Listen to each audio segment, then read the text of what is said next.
देखो 12, 13, 13 भी इजी है ना। 12, 13 नहीं बना रहे, इसका आंसर लिख दे रहे। कितना आया था बताओ तो 12, 13 का? 12 का 2:1। हाँ 12 का 2:1 आएगा। 13 का 1:1। अगर किसी को समझ में नहीं आ रहा 12, 13 कैसे करना है तो कमेंट बॉक्स में तुम लोग मैसेज करना, ठीक है, या फिर पर्सनली मेरे को मैसेज करना, उसका अलग से वीडियो बना के भेज देंगे, ठीक है। 14 का 12 है। अभी देखो 14 बना रहे हैं, 14 बनाने की जरूरत है। चलो 14 बना देते हैं। बोला है क्या? सीएल कितना है? 6 लाख। और सीआर है 3:1, यानी कि सीए बाई, ध्यान दो इधर, सीए बाई सीएल 3/1 हो गया।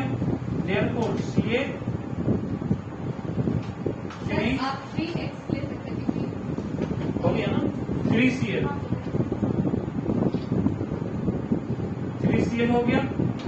और अगेन अच्छा, सीए कितना हो जाएगा? 6 लाख दिया हुआ है, 3 इंटू 6 लाख,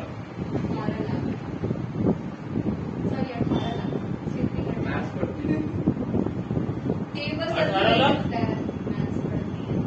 अब उसके बाद अगेन देखो क्या दिया हुआ है, LR, मतलब कि LR लिक्विड रेशियो 1:1, यानी कि लिक्विड एसेट्स और लिक्विड लायबिलिटी। अब लिक्विड एसेट्स कैसे आएगा?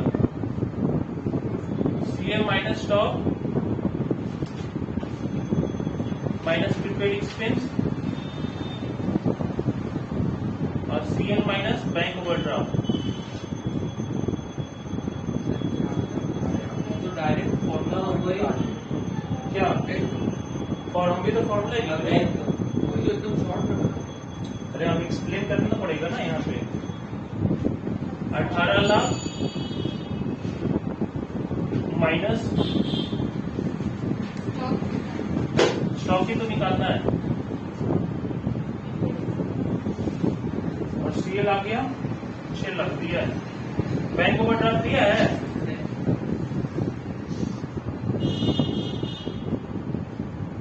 वन बाई वन को ऐसे भी तो लिख सकते हैं ना। अब आगे चलते हैं। देखो मेरे को तो पूरा स्टेप बाय स्टेप करना पड़ेगा ना, तुम लोग हो सकता है कि शॉर्टकट मार्क बना लिया होगा।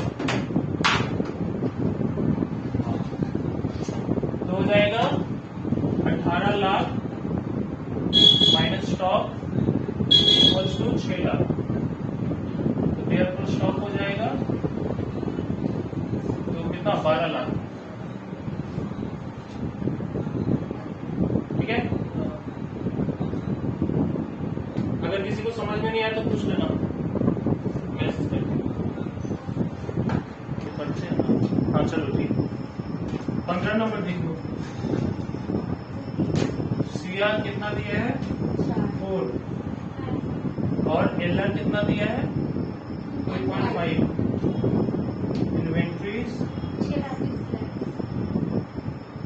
लाख। और सीएल हम लोग को निकालना है। अच्छा सवाल है तो देखो इधर सबसे पहला सीआर का पहले फॉर्मूला क्या होता है?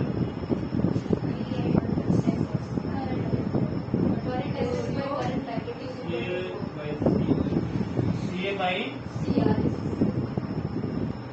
ठीक है। तो देयरफॉर सीए क्या हो जाएगा? 4CL इक्वेशन 1, है ना यहां तक। अगेन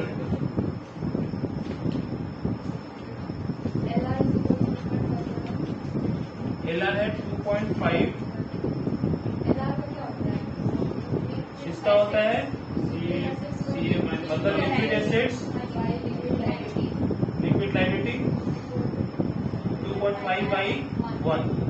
अब यहाँ पर लिक्विड एसेट्स का मतलब होता है सीए माइनस स्टॉक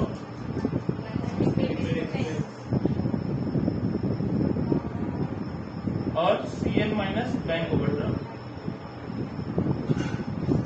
2.5/1। अब यहाँ पर क्या क्या इंफॉर्मेशन दिया हुआ है उसके अनुसार से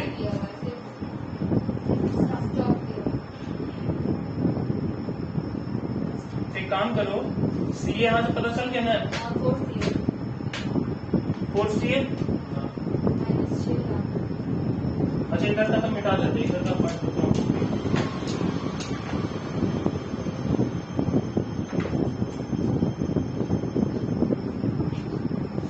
इधर 4CL माइनस स्टॉक दिया हुआ था ना, ये मान लो कि नील है, CL तो CL ही है, ये भी मान लो नील है, 2.5/1। अब क्रॉस मल्टीप्लाई करोगे तो क्या हो जाएगा 4CL। अच्छा ऐसे जो काट देगा पागल है, अभी नहीं काटेगा, 2.5CL। ठीक है, अब क्या करेंगे, इसको उधर लेके जाएंगे, इसको इधर लेके आएंगे। ऐसे क्या होगा, बोर्ड मास के अनुसार ऐसे नहीं काट सकते। ठीक है, इसको इधर लेके आओ, 4CL माइनस 2.5 6 लाख, तो कितना आ जाएगा 1.5 निकालना CL था, CL ही था। CL तो दिया हुआ है। 4 लाख आगे लिया। हाँ करेक्ट लायबिलिटी। डन, कॉपी करो इसको। देखो क्वेश्चन नंबर 16 देखो, 16 में क्या मांगा है, CA और CR दोनों निकालना है।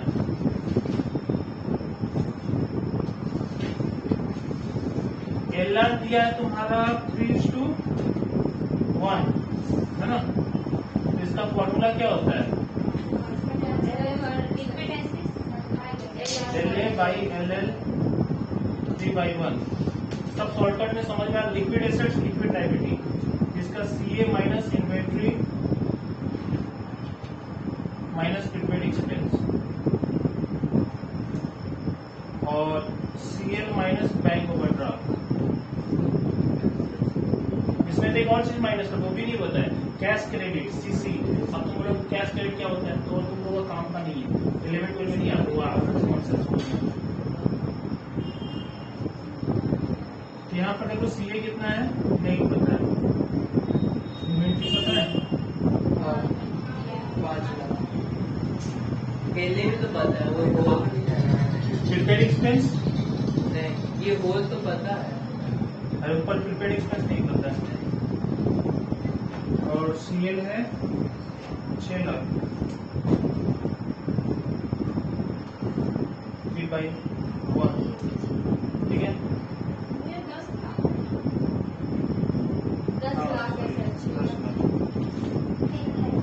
तो क्रॉस मल्टीप्लाई करने से कितना हो जाएगा, 10 लाख गुने 3 30 lakh, CA minus 5 lakh 30 lakh, CA 35 lakh. therefore CA 35 lakh.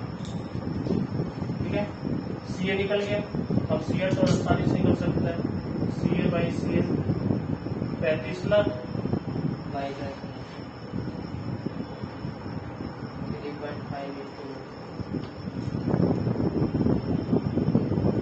16। अभी इधर होमवर्क फटाफट खत्म कर ले, 17 तो बोला था ना दिक्कत है, देखो 17 LR 2:1, 10 शॉर्टकट करते हैं, CA minus stock minus prepaid expense direct, और क्विक लायबिलिटी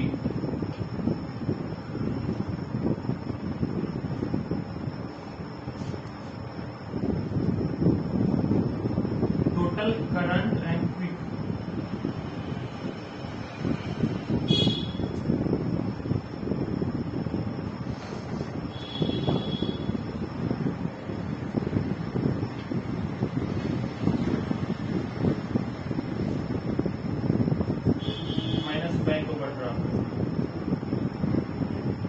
1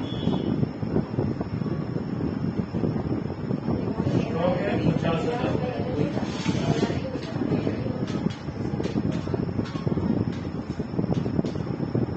1,25,000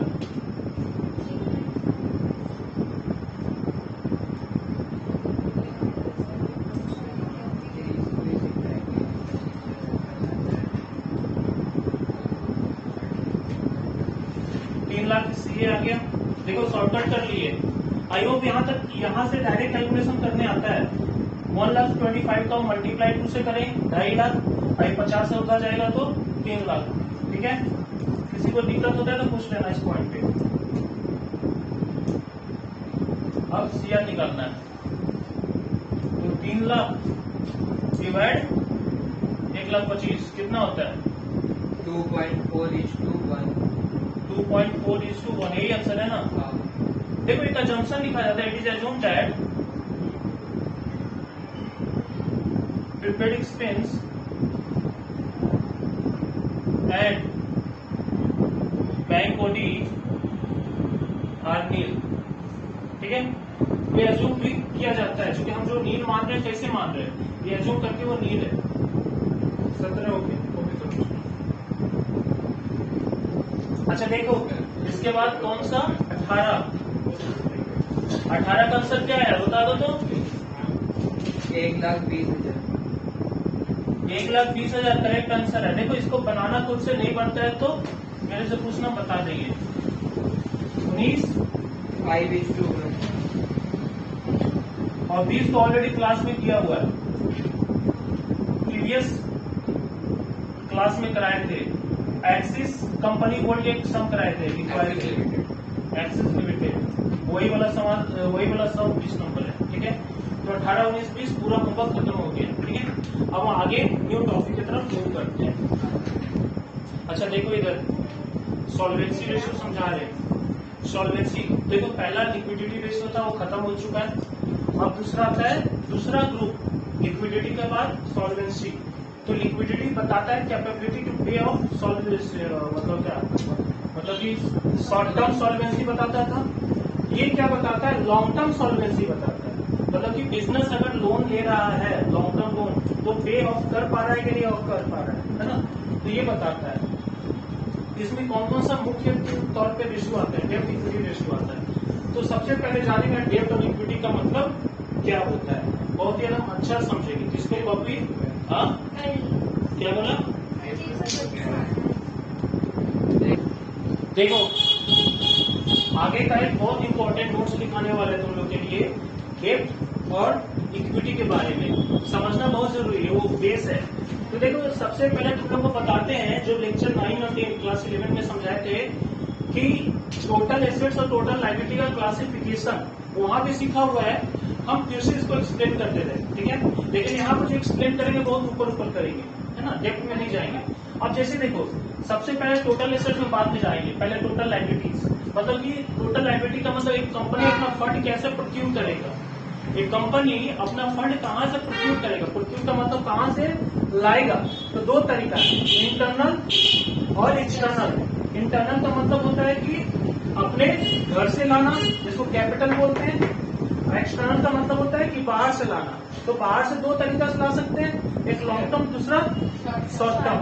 तो शॉर्ट टर्म का मतलब हो गया करंट लायबिलिटी। अब करंट लायबिलिटी के डिटेल नहीं जाएंगे क्योंकि ऑलरेडी पढ़ा चुके हैं पिछले वाले टॉपिक में लिक्विडिटी में, लेकिन लॉन्ग टर्म के बारे में डिटेल जाएंगे, है ना, और इक्विटी के बारे में डिटेल जाएंगे। अच्छा, कैपिटल को इक्विटी भी बोलते हैं, कैपिटल को क्या बोलते हैं, इक्विटी। अच्छा, इसको लॉन्ग टर्म बोलना पसंद करोगे ना शॉर्ट टर्म, इसको तो लॉन्ग टर्म है, ये शॉर्ट टर्म है, लेकिन इसको क्या बोलना पसंद करोगे, लॉन्ग टर्म ना शॉर्ट टर्म। हाँ, तुम बताओ पूंजी लगाते हो तो क्या 2 दिन के लिए, तो अगर इसको कोई बोलता है ना तो इसको हम लॉन्ग टर्म बोलेंगे, ठीक है। अच्छा, इक्विटी का मतलब क्या होता है, सुनना, इक्विटी का मतलब मालिक का अपना पैसा। इक्विटी का मतलब होता है, जैसे इक्विटी का मतलब होता है कि तुम्हारा अपना पैसा, टोटल फंड। अब इसमें अपना पैसा क्या क्या आता है, सबसे पहला कैपिटल आता है, ध्यान से समझ लो क्या क्या आएगा। देखो हम एक चार्ट की तरह बना देते हैं।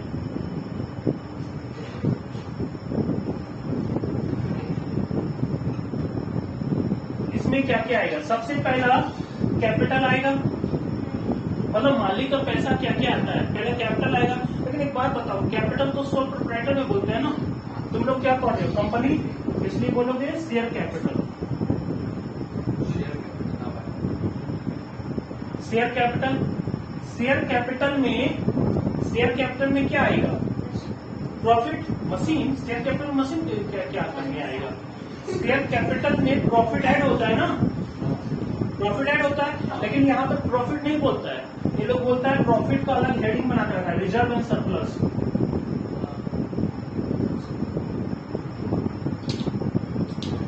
अब रिजर्व एंड सरप्लस के भीतर बहुत सारा चीज आता है, अच्छा से समझो, बहुत काम का चीज है, बाद में कॉपी कर लेना। रिजर्व एंड सरप्लस के भीतर बहुत सारा चीज आता है। सबसे पहला क्या क्या आता है? Profit and loss. मतलब क्या, प्रॉफिट है तो प्लस में, लॉस है तो माइनस में, समझा? प्रॉफिट है तो प्लस में और लॉस है तो माइनस में, इसलिए प्रॉफिट एंड लॉस ये सब लिखे।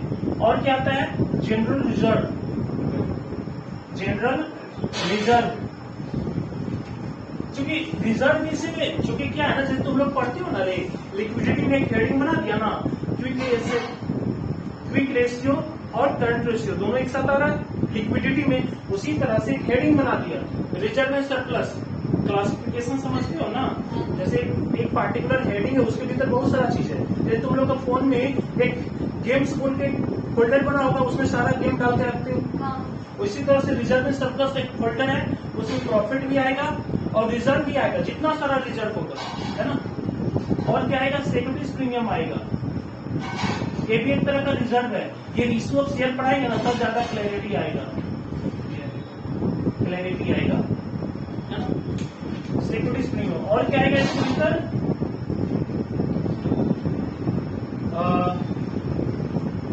एनी अदर रिजर्व, कोई भी अदर तरह का रिजर्व इसी में आएगा। रिजर्व अगर दिख गया, है ना, अच्छा रिजर्व दिख गया तो वो रिजर्व नहीं, रिजर्व पर बैड डेट नहीं, है ना।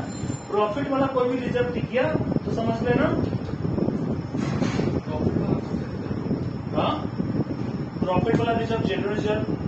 मतलब सिर्फ इसमें बैड डेट रिजर्व अगर है तो बैड डेट रिजर्व नहीं आएगा। यहाँ पर नोट लिख दे, बैड डेट रिजर्व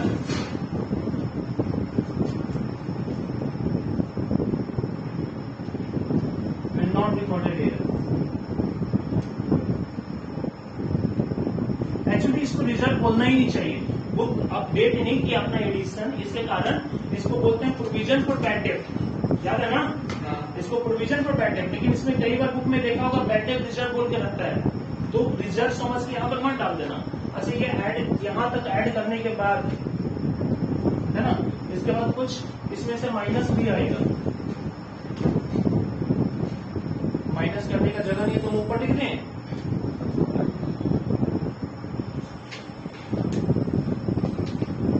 माइनस करते हैं फिक्टिशियस एसेट्स,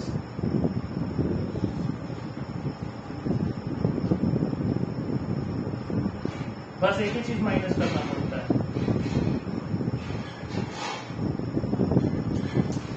माइनस करेंगे फिक्टिशियस एसेट्स, कॉपी करो इसको।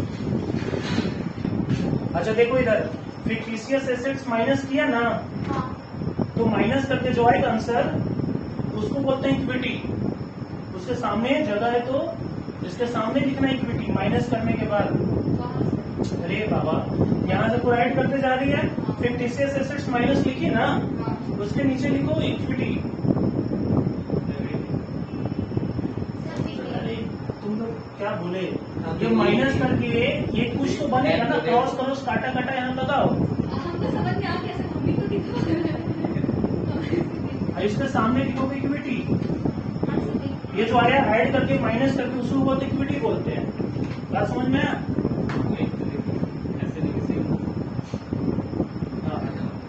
अच्छा सुनो, कहानी अभी खत्म नहीं हुआ, इसके नीचे कुछ नोट्स है। जैसे एक नोट ये वाला लिखा, इसको मिटा रहे हैं, लिखी नहीं थी,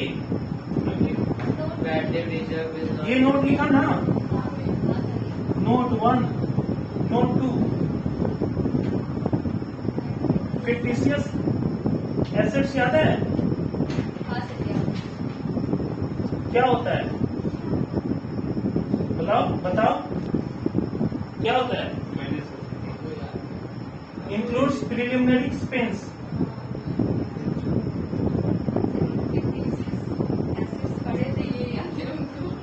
प्रिलिमिनरी एक्सपेंस होता है discount on issue of share और डिवेंचर।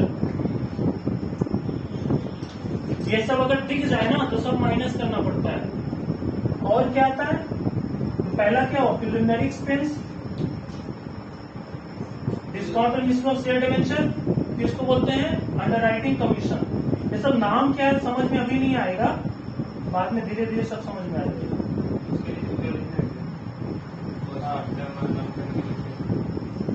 नोट 2 हो गया और नोट 3।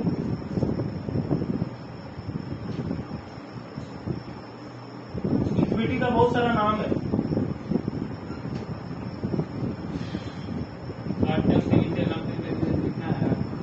नहीं, शॉर्ट टर्म लॉन्ग टर्म के नीचे तो लिखेंगे। ये जो किसके नीचे लिख रहे हैं? इक्विटी के नीचे लिखेंगे। जो चार्ट बनाया हो ना उसके नीचे लिखेंगे।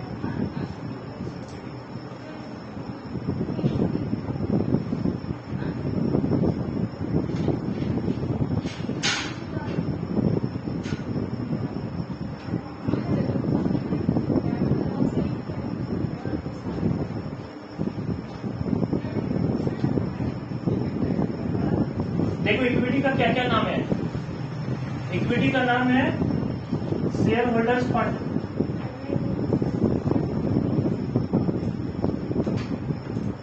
Share holders fund. उसके बाद नाम है इसका प्रोप्राइटर फंड।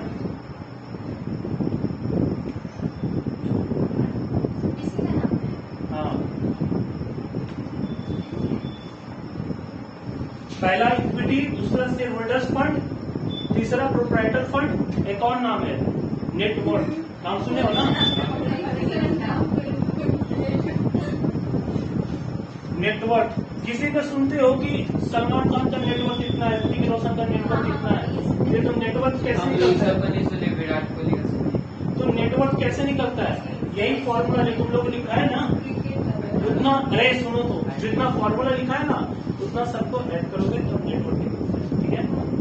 ये तो अभी हम सिर्फ इक्विटी बताए। कौन सा? डेब्ट इक्विटी रेशियो में जो इक्विटी आता है ना उसका मतलब इतना सारा। अभी डेब्ट का बताइए। एक कम से कम पहला रेशियो तो डेब्ट इक्विटी तो खत्म कर ले, उसके भीतर 3 को और है, वो बात हम बताएंगे। नहीं, होमवर्क वो सॉल्व कराना भी जरूरी है। अगर वो नहीं सॉल्व कराएंगे तो कॉन्फिडेंस नहीं आएगा तुम लोग को, है ना? कि वो सही के इतना भगा के भी करके क्या फायदा? अभी तो टाइम है तो अच्छा से पूरा मजबूती बना के सीखोगे। और नोट्स बहुत अच्छा से तैयार करना तुम लोग। बिठा दें नोट 1, नोट 2, नोट 3। ध्यान देना, डेप्थ का मतलब क्या होता है? डेप्थ का मतलब होता है लॉन्ग टर्म डेप्थ। तुम लोग को पूरा डेप्थ नहीं लिखा है, खाली अगर डेप्थ लिखा है तो उसका मतलब क्या समझोगे? लॉन्ग टर्म, हमेशा लॉन्ग टर्म डेप्थ। इसके भीतर क्या क्या चीज होता है देखना। अलग से नोट नीचे लिख के, अगर किसी के पास यहाँ पर जगह नहीं है तो क्या करो, नीचे लिखो नोट और अगले सेक्शन में चले जाओ, अगले पेज में चले, या फिर रेफर पेज नंबर 31। अरे रेफर पेज नंबर, जितना पेज नंबर तुम्हारे कॉपी का दे दो और आगे बढ़ जाओ। Refer to next page. सबसे पहले क्या आएगा इसमें? डिवेंचर। डिवेंचर क्या होता है तुम लोग को आगे चैप्टर में पढ़ाना है, मैं समझा देंगे। फिलहाल ऐसे जानो, डिवेंचर का मतलब होता है लॉन्ग टर्म डेब्ट। उसके बाद फिर क्या आएगा?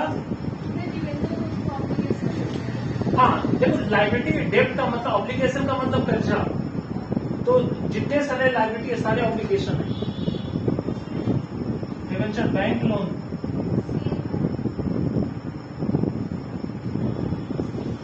Other long term loan. हाँ हो गया। जितने सारे लॉन्ग टर्म लोन्स हैं सारे आ जाएंगे।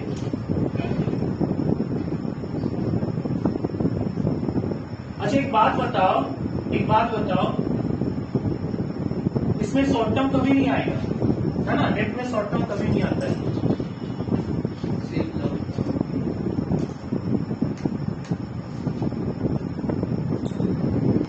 देखो इधर, अब बात करते हैं टोटल एसेट्स का। तो टोटल एसेट्स तुम लोग को पता है, एक नॉन करंट एसेट्स होता है, एक होता है घर में जाना, तो इसको अच्छा से चार्ट के फॉर्म में बना देना, अलग से पेज में A4 साइज में पेज में बनाना है चार्ट, उसको चिपका देना वहां पे, ठीक है? Current assets, non current assets, है ना? तो नॉन करंट एसेट्स में एक आता है fix assets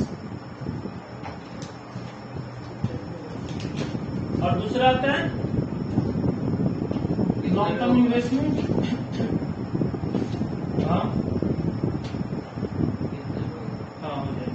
long term investment और फिक्स एसेट तो पता है, इसका भी दो भाग कर दें। फिक्स एसेट को भी दो भाग किया जाता है, टेंजिबल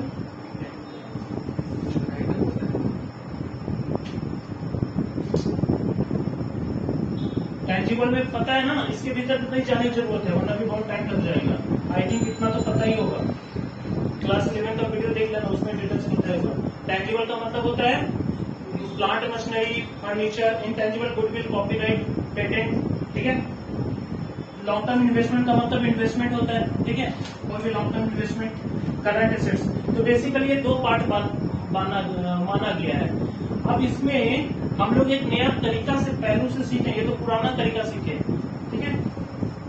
इसको हम अलग तरीका से क्या बोल सकते हैं पता है? इसका क्रक्स, इसको हम दूसरा तरीका से ऐसे बोल सकते हैं,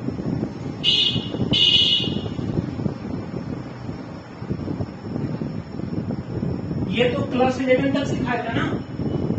करंट एसेट्स ऑलरेडी डिस्कस है, इसमें क्या समझा है? पहले समझाया हुआ है लिक्विडिटी रेशियो में, और ये वाला भी पता ही हुआ है, ठीक है? तो एक काम करते हैं, सुनना ध्यान से, सबको ध्यान दो। हम तुम लोग को इसमें बता रहे हैं इस टॉपिक के आधार पर, इससे चैप्टर से। इसका मतलब क्या होता है? पैसा उठाना, मतलब मार्केट से या अपना घर से पैसा उठाना। अगर तुम पैसा कहीं से भी उठा रहे हो तो पैसे को क्या करोगे? यूज करोगे। इसमें क्या होता है? इसको बोलते हैं प्रोक्यूरमेंट ऑफ फंड। प्रोक्यूरमेंट, इधर क्या हो गया? प्रोक्यूरमेंट। इधर क्या होता है? एप्लीकेशन। एप्लीकेशन का मतलब यूटिलाइजेशन। इधर प्रोक्यूर करें, प्रोक्यूर का मतलब कहाँ से पैसा आ रहा है, घर से आ रहा है, इंटरनल से, एक्सटर्नल से आ रहा है, प्रोक्यूर हो रहा है। प्रोक्यूर मतलब उठाना, मार्केट से देना, और इसका मतलब एप्लीकेशन मतलब यूज करना। तो बेसिकली पैसा दो जगह यूज होता है, एक होता है फिक्स एसेट्स में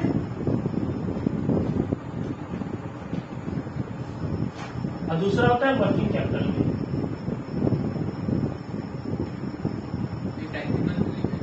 हाँ नहीं, ये पूरा को इंटायर को, ये देखो पहला तरीका देखने का नजरिया है, और ये दूसरा नजरिया है देखने का, है ना?